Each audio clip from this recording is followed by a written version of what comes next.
Hello tout le Et monde. bonjour.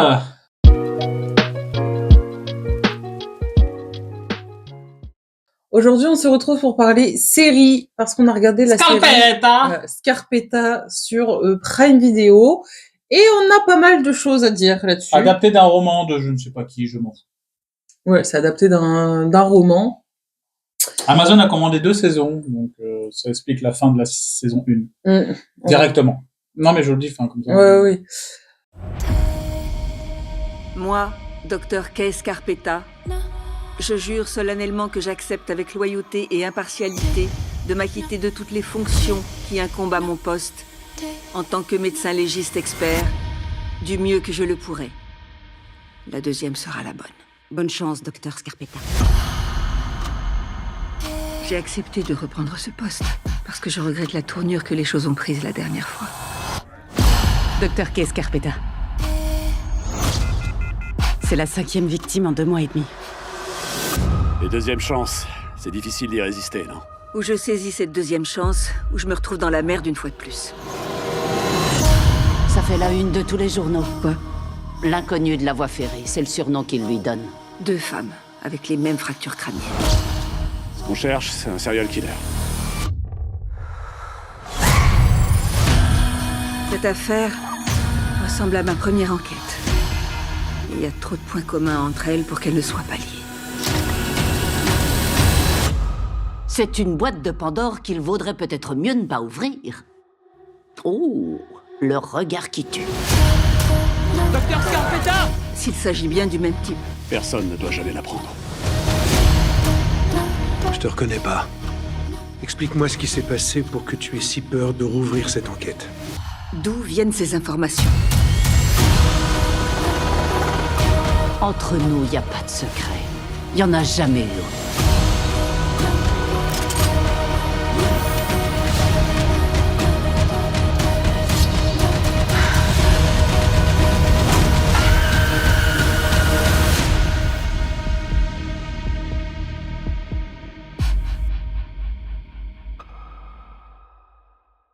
Pour ce qui est du résumé, en fait, on suit l'histoire Oh là là, moi je suis désolé. d'une médecin légiste qui s'appelle Kay Scarpetta. Et en fait, il y a une corrélation entre le passé, donc une de ses premières affaires, et le présent. L'affaire qui l'a rendu célèbre. Voilà, l'affaire qui l'a rendue célèbre. Et le présent, donc en fait, elle revient là où il s'était passé sa première affaire, là. Et en fait, donc il y a un meurtre, évidemment, c'est une légiste, et qui ressemble beaucoup, en fait, à l'un des meurtres qu'elle a dû résoudre, donc il y a 25 ans. Donc c'était un tueur en série qui avait été arrêté, etc. Et elle a peur de voir cette affaire se réouvrir, et en fait, elle va donc, enquêter, et il va se passer tout un tas de choses, mais vraiment trop de choses, entre, du coup, les flashbacks avec ce qui se passe avant. Sur l'enquête policière d'avant. Voilà, donc c'était un tueur en série, donc plusieurs femmes mortes, Après, etc. c'est un tueur en série aussi. Le deuxième, donc on apprend qu'il y a 2 femmes qui sont mortes, pas forcément de la même manière, c'est un peu plus bizarre. Il y a un côté avec de l'espionnage pour la Russie, voilà, c'est un peu chiant. Donc il y a ces deux enquêtes, on va dire. Tu spoil déjà pour le côté là aussi. Ouais, c'est pas grave.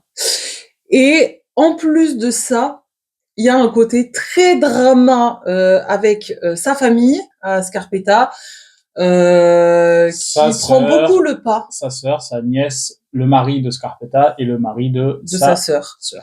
Et ça prend beaucoup le pas sur les enquêtes, etc. Donc voilà, ça fait une petite tambouille entre le présent, les enquêtes du passé, les dramas familiaux et familiales, etc.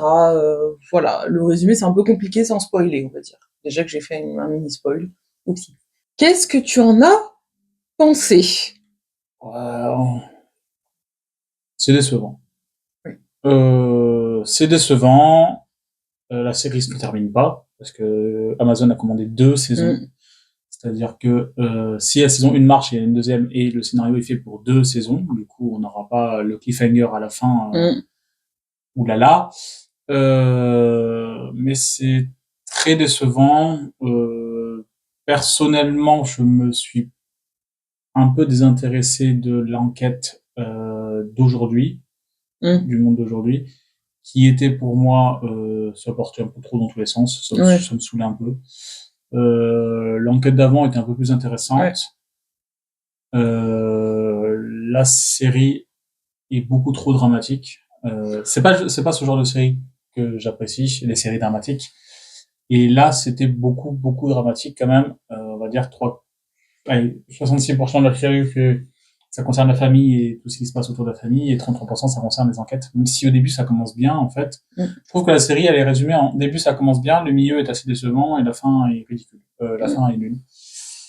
Et j'ai passé un temps devant, je vais pas dire que j'ai passé un bon moment, je passais pas passé non plus un mauvais moment, mais j'ai passé un moment devant. Et toi? Je te rejoins sur tout ce que tu as dit, hein. C'est très décevant. La bande-annonce m'avait vraiment beaucoup donné envie. C'était pour toi qu'on a. Oui. Franchement, honnêtement, la bande-annonce, elle m'avait vraiment hypée. J'avais vraiment hâte. Parce que voilà, le côté enquête, le côté où c'est que potentiellement elle s'était trompée il y a 25 ans. Voilà, franchement, il y avait beaucoup de potentiel. Les révélations, c'est à chaque fois que du flan. Ouais, il y avait beaucoup de potentiel. L'histoire qui se passe dans le passé, c'est la plus intéressante. Avec la recherche du tueur en série, honnêtement, c'est la plus intéressante. Ce qui se passe dans le présent, c'est un poil trop tiré par les cheveux, un poil trop what the fuck, je trouve. Et rajouter le côté dramatique avec les histoires de famille, alors qu'il y en ait un peu, ok, parce que maintenant c'est comme ça, on peut pas juste avoir une enquête policière, il faut qu'il y ait un côté pour rendre plus humain les personnages, blablabla. Ok, mais là c'est trop, et à un moment donné, entre les problèmes avec le mari, les problèmes avec son beau-frère, les problèmes avec sa sœur, les problèmes avec sa nièce, c'est bon, on s'en fout. Le but quand même, ce qu'on voulait, c'était de savoir qu'est-ce qui se passait dans l'enquête policière, est-ce que le tueur en série c'était la bonne personne qu'ils ont arrêté, voilà, c'était ça le plus important. Les dramas familiaux là, surtout que c'était vraiment trop poussé, il y en avait tout le temps, il y a certains épisodes, il y avait presque que ça, alors qu'on s'en fout quoi, clairement. Donc ouais, non, franchement très déçu. Un poil déçu comment dire, de qui est la meurtrière de qui sont les meurtriers des deux, voilà. des deux, même le présent. Celui du passé, un peu déçu, mais bon, pourquoi pas. Par contre, celui du présent, nul, archi nul. Celui du passé aussi. Enfin, en fait, moi, ce que j'aime dans une série policière, c'est qu'on te distille des indices pour que tu devines qui est le tueur. Là, Et là, le problème, c'est que dans le passé, le tueur, tu l'apprends à fin épisode 7, et il n'est jamais apparu à un autre moment. C'est-à-dire qu'en fait, on nous a sorti un mec lambda qui n'a jamais été abordé à un autre moment, qu'on n'a jamais vu à un autre moment. Et le tueur du présent, c'est un mec qu'on a croisé pendant à tout péter 1 minute dans toute la série. 30 secondes par-ci par-là, quoi. Et on lui rajoute une background story d'un père horrible pour justifier tout et n'importe quoi. Ouais. Et je suis désolé, mais il y avait... Alors, je sais pas si ça vient du livre ou de l'adaptation. Ouais, je sais pas. Si ça vient du livre, arrête d'écrire. Si ça vient de l'adaptation, adaptez mieux. Voilà. Au moment, il y a un but à faire dans les deux. Mais dans tous les cas, mais je pense que ça vient du livre, parce qu'en fait, le truc du 911, non, ça vient du livre, ça ne peut pas venir de autre chose. Mais le problème, c'est que du coup, c'est mal écrit, du coup. Parce que moi, dans un truc policier, dans un truc où quand même l'enquête, le meurtre est au cœur du truc, oui. Tu veux chercher le responsable. Et le responsable, normalement, c'est souvent quelqu'un autour ou quelqu'un que tu as déjà interrogé. C'est ça qui est intéressant, oui. Là, on te met un mec random. On s'en fout. Bon, vas-y, on part en spoiler quand même direct, parce que de toute façon... Oui, voilà. Donc, pour ce qui est du résumé, voilà. Là, on va spoiler. Mais parti. Le tueur du passé, c'est un mec qui faisait le 911, et c'est des femmes qui l'appelaient, et il trouvait juste la voix jolie, et du coup, il allait les tuer. Et les violer, les tuer. Sachant que dans le passé, On te met plein de petits indices. À un moment donné, tu dis, ah, c'est le procureur, parce qu'il y a une journaliste qui l'accuse de l'avoir violée et que, du coup, c'est un peu un connard. Du coup, moi, j'étais là en mode, ah, autant c'est le procureur, parce que, du coup, à un moment, en plus, tu le vois dans sa bagnole. Et après, tu dis, ah, c'est peut-être le mec du FBI, parce que il y a une petite origin story que, soi-disant, quand il était gosse, c'était un sociopathe. Pire du monde, ça. C'est vraiment, on te dit que le mari de Scarpetta, le mentaliste, dans son autre rôle, dans le présent, c'est mentaliste, dans le passé, c'est un autre acteur. Mais, on te dit que quand il était enfant, sa mère, lui diagnostiquait, parce qu'elle était psychologue, sa mère, un trouble, sexuel et psychopathe, de violence psychopathe et sexuelle. T'es en mode, ok, Bah, on te le dit, ouais, c'est lui, quoi. c'est un peu gros, certes, si on te le met, mais c'est lui. On apprend ça en plus vers l'épisode 5, donc t'es en mode, ok, donc c'est bien, on te distille, on te met vers l'épisode 5.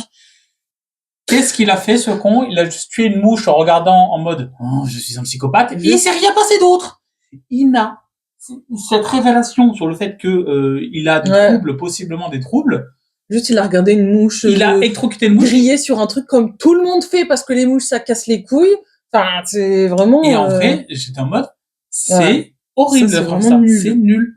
T'as le mec de la secte, parce qu'il y a un moment, il y a l'ancien alors, dans l'histoire du passé, une des femmes qui est morte, elle avait son mari, qui est survivant, et qui est un peu louche. Qui était suspect pendant tout le long. Il était très louche. Parce que, bon, voilà, il y avait plein de choses qui lui accablaient. Et dans le présent, il a ouvert une sorte de secte, de personnes qui ont perdu leurs proches. Certes, t'as le droit, enfin, il n'y a pas de souci. C'est entouré que de femmes. Bon, très malsain. Et t'as une des femmes qui a des grosses traces de limite d'être attachée, etc. Et on te le montre bien. On te le montre bien. Il y a bien Scarpetta qui dit, oh, c'est bizarre cette trace, et plus rien. Ni vu ni connu. Et en fait, lui, il a donc on a retrouvé en fait son ADN sur une des filles qui est morte dans le présent. Et il dit non, je la connais pas. Et en fait, oui, il la connaît. Et c'est juste qu'il était intéressé parce que elle vendait des informations, voilà, aux Russes. Voilà, c'est tout. Et lui, il se fait juste casser la gueule pour rien par le flic. Et c'est tout. Donc en fait, lui, ce pauvre mec, finalement, oui, il était peut-être un peu louche, mais juste, il a été harcelé toute sa vie parce qu'on croyait que c'était lui qui avait tué, alors que pas du tout. Et du coup, on le retrouve dans le présent où, pareil, il se fait harceler par le flic. Ouais, alors qu'il rien. La main qui a des trucs autour du poignet, vraiment. Mais on n'en sait pas plus. On n'a même pas la raison de ça. En fait, c'est ça. Ils veulent te. C'est pour ça que je pense que c'est mal écrit. En fait, je suis sûr que c'est pas l'adaptation. Je pense que c'est vraiment la femme qui l'a écrit. Ouais, on t'envoie sur des mauvaises pistes, mais après on les justifie pas. Parce que on t'envoie sur des mauvaises pistes pour te brouiller l'esprit, ça c'est ok, mais après on justifie pas pourquoi elle avait des traces, pourquoi Benton, donc le mari là, au moins que je sais pas, il tue un chat, j'en sais rien, là une mouche, on s'en branle, enfin plein de trucs comme ça dans la première saison, dans le passé c'est pareil, il y a plein de trucs, tu te dis ah, peut-être que c'est lui, peut-être que c'est lui. En fait, rien du tout, c'est juste un mec lambda qu'on n'a jamais vu, ça c'est dommage parce que vraiment l'enquête était quand même vachement mieux dans le passé, celle du présent, ça part en n'importe quoi, il y a trop de choses qui vont pas entre le FBI, le gouvernement russe, l'espionnage, les faux organes qui créent, enfin vraiment c'est n'importe quoi.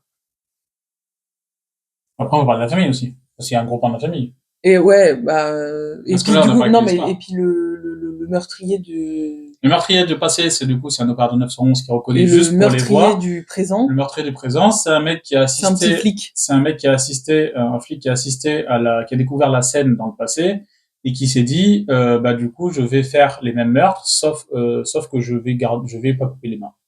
Non, il a coupé les mains. Oui. En fait, c'est un flic lambda, vraiment voilà, un petit flic qu'on voit dans le passé et qu'on voit dans le présent, et en fait il est là à chaque scène de crime puisque c'est un flic. Après il est là à chaque scène de crime, on le voit 10 secondes par scène de crime, et en fait il y en a 4, il y en a 6 des scènes de crime, et en fait il dit juste à chaque fois ça va docteur, enfin voilà, on sait qu'il s'appelle Ryan ou un truc comme ça, mais on n'en sait pas plus sur lui, juste c'est un... Quand tu vois quelqu'un 1 minute sur une série qui fait 50 minutes fois 8, oui, c'est nul, parce qu'en fait, juste on te met pas assez de pâté pour deviner que c'est lui, en fait. Et donc voilà. Alors que Benton aurait été parfait. Oui. Et donc en fait, à la fin du dernier épisode, il débarque, et donc on apprend que du coup c'est lui. Chez Scarpetta. Voilà, c'est lui qui a tué donc les deux femmes. Et en fait, il justifie ça en disant que quand il était gamin, bon, son père est ignoble, hein, c'est-à-dire qu'il a violé une femme devant lui. Son père, il a dit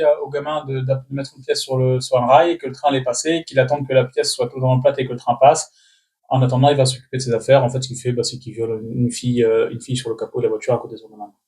Voilà, donc et il dit oui, quand j'ai vu le cadavre de Laurie Peterson il y a 25 ans, ça a changé quelque chose en moi. Le mec a attendu 25 ans pour commettre un meurtre, sachant que le premier il s'est loupé parce que juste la meuf il l'a noyé, et le deuxième par contre a réussi entre guillemets, et il lui a coupé les mains.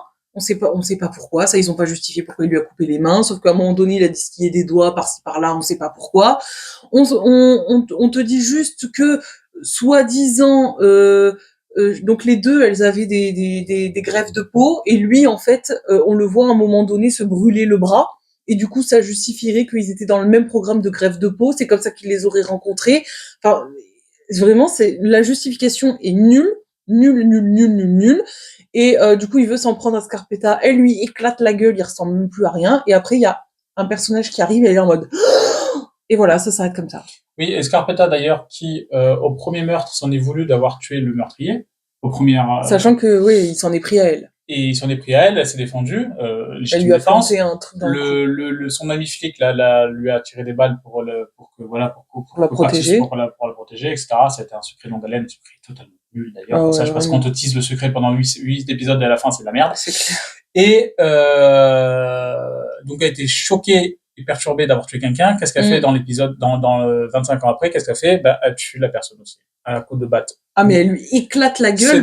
Elle s'acharne sur lui pendant 5 minutes, quoi. Aucunement crédible, puisque en fait elle a été choquée, perturbée d'avoir tué quelqu'un. Ça l'a choquée personnellement, et elle recommence sans vergogne. Donc en fait je trouve ça nul en fait. Enfin vraiment il y a rien qui va. C'est mal écrit. C'est juste très mal écrit cette série est extrêmement mal écrite. Et après pour ce qui est du côté drama familial, en fait sa sœur, c'est une mauvaise mère qui a abandonné sa fille à, du coup... Pour aller baiser partout et se marier à 800 hommes avec son Y endroit, quoi. C'est la nièce / fille, du coup, en fait, elle était mariée à une femme. Cette femme est morte, et en fait, c'est un génie de l'informatique, et du coup, elles avaient conçu un programme, et en gros, elle est morte, mais elle vit dans l'ordinateur. Voilà, et du coup, tout le monde est là en mode, c'est malsain, c'est toxique, c'est trop bizarre. Effectivement, c'est trop bizarre. Trop bizarre. Après, c'est irréalisable. Non, oui, c'est impossible. Aujourd'hui, c'est impossible. Ouais. On verra plus tard. Donc, il y a ce côté en mode, tout le monde essaye tout le monde prend des pincettes avec elle, tout le monde essaye de faire en sorte qu'elle arrête, au passage, etc. Vite fait, simplification, rapidement, juste un écart sur le fait qu'elle est hackeuse. J'aime pas ça. J'en ai marre. Elle était au FBI avant. J'en ai marre qu'on justifie, qu'on mette une hackeuse, et qu'une seule hackeuse, ça suffit à hacker tous les systèmes de police, clair. Tous les systèmes de FBI, tous les systèmes de je sais pas trop quoi. Ça ne marche pas comme ça ne marchera jamais comme ça.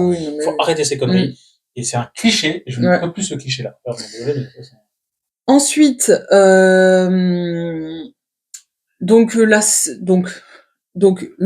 Keith Scarpetta est marié avec Benton Wesley, donc le mec du FBI qui était dans le passé, qui est un peu louche, qui soi-disant est un psychopathe alors que et qui avait une famille, qui a complètement abandonné ses gamins pour partir avec elle. Ouais. Vraiment. Et à la fin, il demande le divorce. Voilà, vraiment n'importe quoi.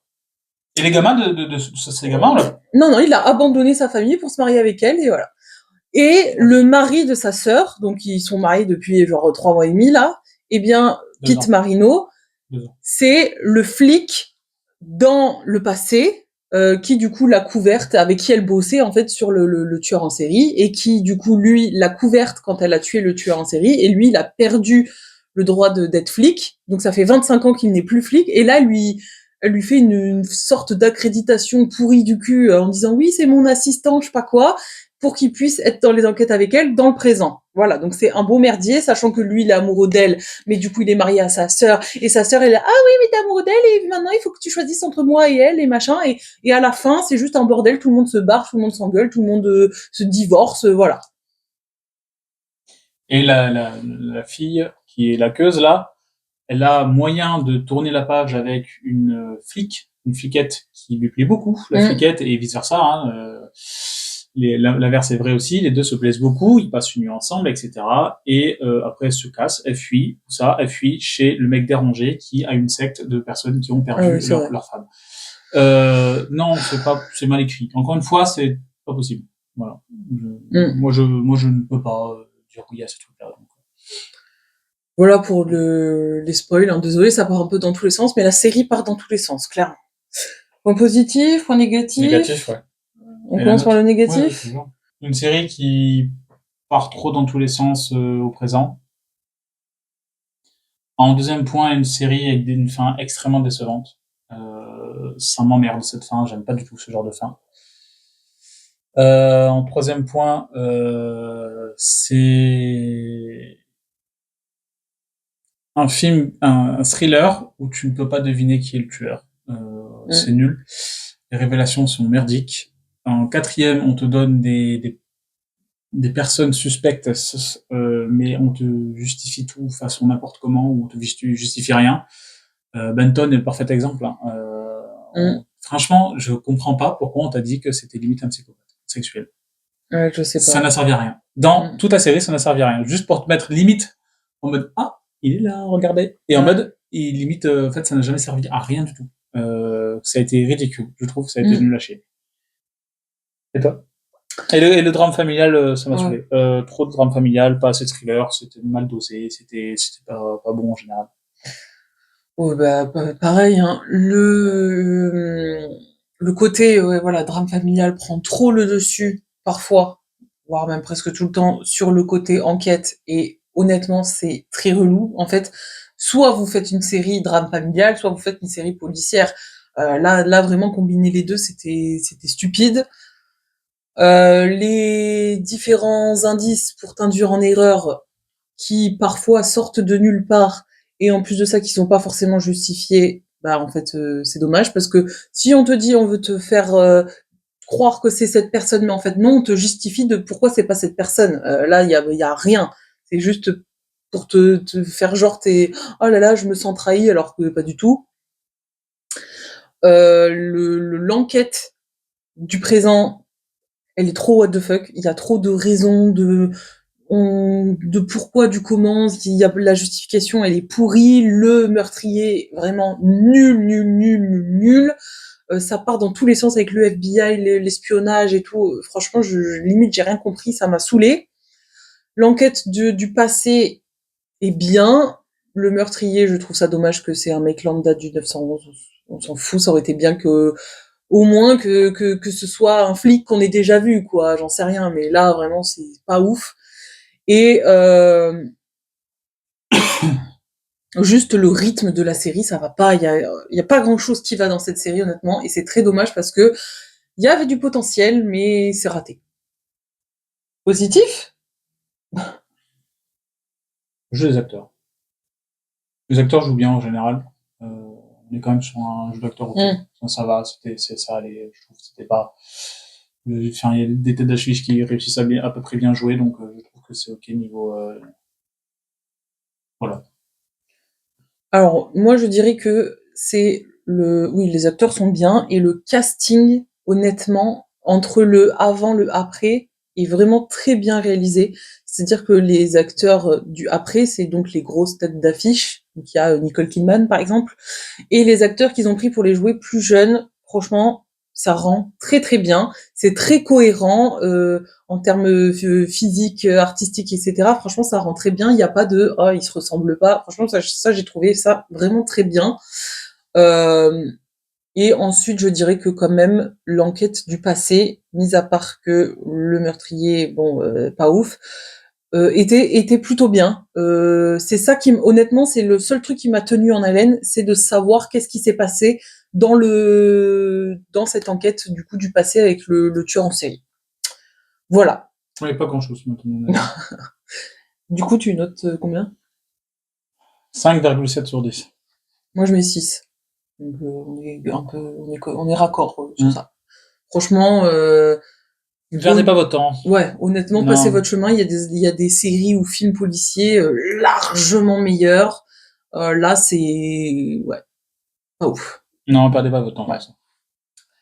Bon, merci d'avoir regardé la vidéo. On vous fait des gros bisous et on se retrouve très bientôt pour une prochaine vidéo. Ciao. Ciao.